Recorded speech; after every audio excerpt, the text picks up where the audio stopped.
Wesh les gars, comment vous allez? Moi ça va tranquille, c'est Grozy. Aujourd'hui on se retrouve pour faire un tuto sur Minimator. On se revoit après l'intro.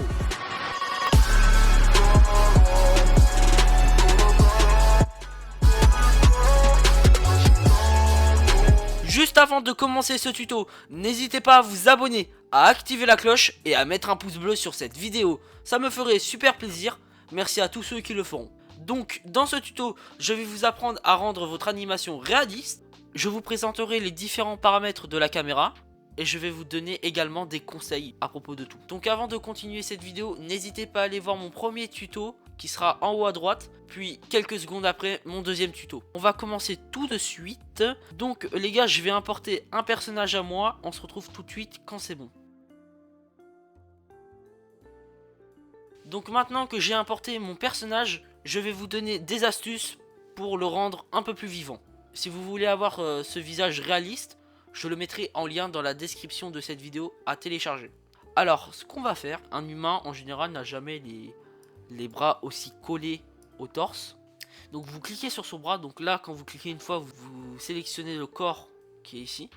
Vous cliquez là, et ensuite vous prenez le truc rouge, et avec votre souris vous allez vers la gauche. Et vous regardez en même temps à droite, jusqu'à que ça atteigne environ, allez, -2. Voilà, -2 c'est bien. Et là on va faire la même, sauf que là c'est 2, hein. Là c'est le contraire. Là c'est -2, là c'est 2. Parfait. Ensuite vous allez sélectionner les deux, donc vous restez appuyé. Paf. Et avec le truc bleu, en gros ça permet de faire des plis. Vous les pliez un poil. Dans la vraie vie, on a le torse qui est un peu baissé. Après ce que vous allez faire, vu que là il a trop la tête baissée, vous allez remonter la tête. Donc là les gars, on a une position un peu plus réaliste.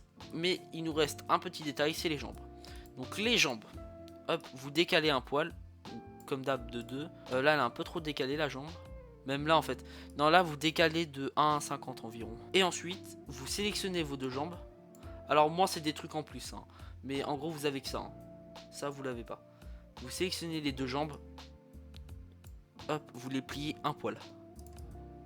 Donc là vous avez votre position de base. Quand le personnage regarde quelque chose ou reste debout pour attendre. Vous voulez faire en sorte qu'il soit vivant. Parce que là c'est sûr que si on fait play, il bouge pas. Et l'animation est un peu moche. Pour le rendre plus réaliste en animation, vous allez à 35 de la timeline. Vous sélectionnez votre bras droit. Et par exemple, vous augmentez un poil. Alors quoi que 4 c'est un peu beaucoup. Vous augmentez environ à 3. Voilà. 3,42. Et bah là on va faire la même. Voilà, 3,61. Voilà, comme ça il va bouger les bras. Donc là regardez. Ça se voit pas trop mais il bouge les bras. Maintenant ce qu'on va faire, c'est qu'on va prendre le body. On va lui faire une respiration. Donc en gros vous allez faire ça. Donc ça je vous rappelle les gars, c'est des keyframes. Voilà, donc ça bouge. Donc là on a l'impression qu'il respire. Voilà, donc c'est des détails qu'on ajoute dans l'animation et qui sont plutôt pas mal. Donc si vous voulez que ça dure plus longtemps, vous restez appuyé. Donc là vous faites apparaître le rectangle. Paf. Vous lâchez, vous prenez la keyframe à 0 de body, donc body là, et puis les deux bras, donc right arm, left arm. Arm en anglais c'est bras. Vous faites CTRL C, CTRL V. Hop, vous le bougez. Je mets à 70 personnellement. Voilà, 70, donc là 105. Ok, très bien. Donc là regardez, ça fait ça. Et c'est plus réaliste.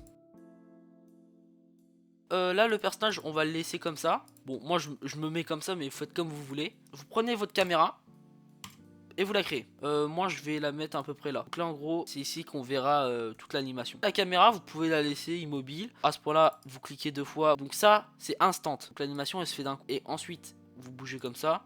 Paf, ça change de scène. Mais on va pas faire ça nous. Si la scène est importante, que le personnage crie, vous faites avancer la caméra d'un coup. Donc là ça fait ça. Mais le problème c'est que c'est un peu moche. Donc ce que vous faites, vous allez mettre une transition. Soit vous mettez ce genre de transition. Et c'est en vrai, je pense que c'est la meilleure dans ce genre de situation. Soit vous pouvez faire ça aussi. Et là c'est instantané. Vous pouvez faire un plan comme ça. Pour faire apparaître les transitions, vous faites clic droit, hein, bien évidemment. Vous cliquez sur linéaire et vous allez voir c'est stylé. Voilà, donc ça c'est un petit plan tranquille. Voilà, ça peut faire un plan stylé. Après vous pouvez, pendant qu'il parle, peu à peu la caméra elle avance. Voilà, on voit un peu la caméra qui bouge. Donc maintenant que je vous ai montré un peu toutes ces astuces sur les caméras, je vais vous montrer les différents paramètres. Donc là c'est les positions, là c'est pour monter, descendre, hop, et là c'est pour aller derrière ou devant. Après ici, je vous conseille de laisser à 45 degrés pour les plans normaux. Mais si vous voulez faire un zoom, vous mettez par exemple à 37 degrés. Donc ça sert à rien, enfin pour moi. Ça se trouve vous allez découvrir peu à peu les fonctionnalités.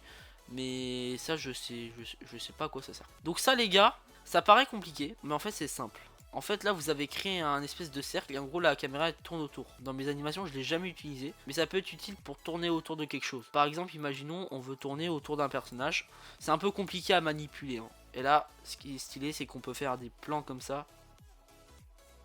Caméra shake. En gros ça c'est pour bouger un peu la caméra je crois. Ça sert pas à grand chose les gars caméra shake hein. Depth of field, j'ai importé un décor. Et donc je crois que si... Alors j'ai mis en mode réaliste hein. Pour mettre en mode réaliste vous cliquez là. Et donc là, vous cliquez sur caméra en augmentant. En fait, là, il y a un flou. Voilà, donc là, vous pouvez régler. Là, c'est pour augmenter la luminosité, la baisser.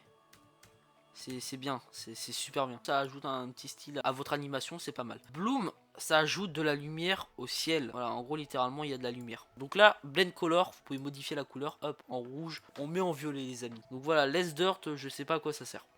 Color correction. Alors, contraste, je vous conseille de le mettre à 15%. Donc là en gros, comme vous l'avez remarqué, ça augmente la qualité de votre vidéo. Donc là, 115, saturation, donc pas 15 hein. Voilà. Et 15 de vibrance. Et vous pouvez mettre en rouge, mais bon après ça va être un peu moche. Donc moi je laisse en blanc, c'est mieux. Donc là il y a film grain, et en gros ça fait un truc bizarre. Il y a plein de grains. Ça peut être stylé, mais je le mets jamais. J'ai jamais mis cet effet.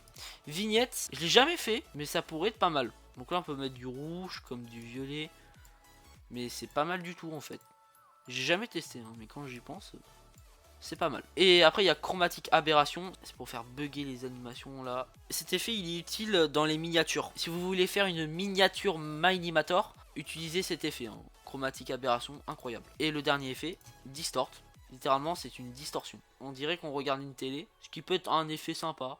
Mais ce qui est bien, c'est de le laisser à 5-6%. Voilà, je vous ai montré tous les effets de la caméra. Donc, si cette vidéo vous a plu, n'hésitez pas à vous abonner, à activer la cloche et à mettre un pouce bleu sur cette vidéo. Merci à tous ceux qui le feront. Bye bye tout le monde.